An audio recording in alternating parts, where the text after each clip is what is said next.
Hello, my name is Valentina, and this is exercise 10 of Contemporary World, the end of World War II. Let's start. The content of this presentation is number 1, Victorious Nations of the New World, number 2, International Relations Bipolarity, number 3, the D-Day, number 4, Nazi Germany collapse.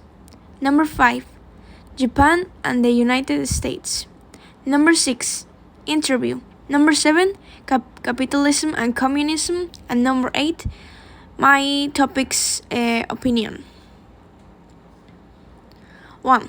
The victorious nations of the New World. After World War II, the primary victorious nations in the New World were the United States and the Soviet Union, both emerging as powers that shaped global politics. The United States led the Western Bloc, while the Soviet Union spearheaded the Eastern Bloc, creating a significant geopolitical division. The United Kingdom and France retained considerable influence, contributing to the formation of national institutions, while China emerged with the establishment of the People's Republic in 1949.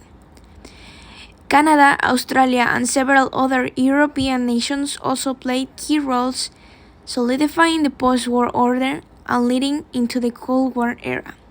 This was in the end of World War II, which was September 2, 1965.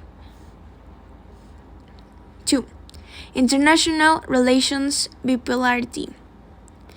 And this was from 1945 to 1953.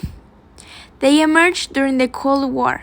From the contrasting ideologies and power dynamics of the United States and the Soviet Union, following World War II, the USA championed capitalism and democratic governments, promoting a liberal international order, while the Soviet Union advocated the communism and state control over the economy. This ideological divide fueled a global struggle for influence, leading to proxy wars, military alliances, and nuclear arms race.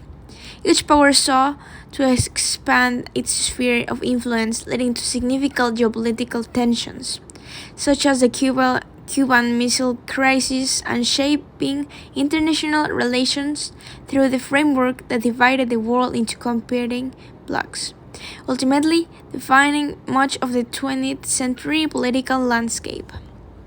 Number 3, the D-Day. D-Day, June 6, 1944, marked the start of the Allied invasion of Normandy, the greatest ambitious operation in history. Codenamed Overlord, this vast cross-channel attack enabled the United Kingdom, the United States, and their allies to land substantial forces on mainland Europe during the Second World War, from 1939 to 1945. Allied leaders agreed that establishing a second front in northwest Europe and relieving the pressure on the Russian on the Eastern Front was essential in order to defeat the Nazi Germany during the Second World War.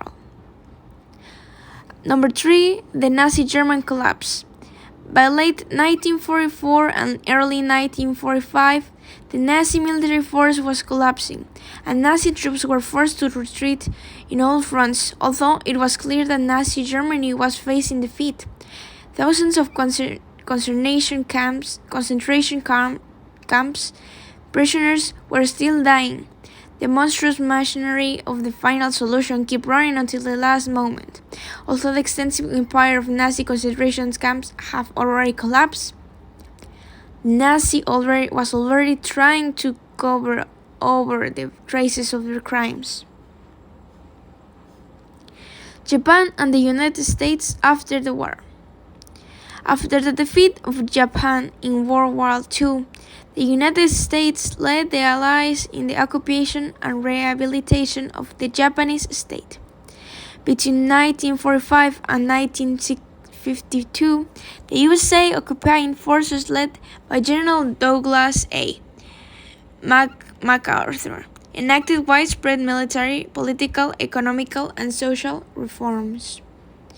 The United States clashed with the Soviet Union over such issues and the Soviet dominance over Eastern Europe, control of atomic weapons, and the Soviet blockade of Berlin.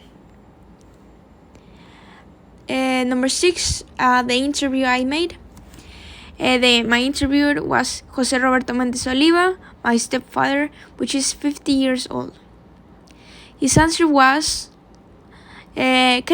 capitalism is a political current that tries to promote economic development through private investment, while communism is a political current that through the ideology tries to achieve economic equality through the state control over the investments aiming at the economic equality of citizens. The difference is that capitalism has proven to be an economic platform that really achieves the development of countries while maintaining the freedom and human rights of all citizens. Number 7, capitalism and communism, based on the interview's answer. Capitalism is a political and economic current that promotes development through private investment and emphasizes individual freedoms and human rights. On the other hand, communism looks for economic equality through state control and of investments, looking to equalize wealth among citizens. While both systems have distinct goals, capitalism is often seen as more effective to the economic growth among people. Number 8, my opinion on the topic. It is impressive to see that after a war like World War II, there were still disputes that led to more wars and clashes, although it was clear that the differences were not going to end soon. All the consequences that had suffered and all those who had to pay for the negligence and disagreements of others are simply triggers for the war. The collapses, alliances, victories, and defeats left behind by the war have been very impressive but not hard to believe, for events like these have been since the beginning of history. We can only think brighter and unite so that disagreements like this can be resolved in better ways. Thank you very much. This is exercise 10.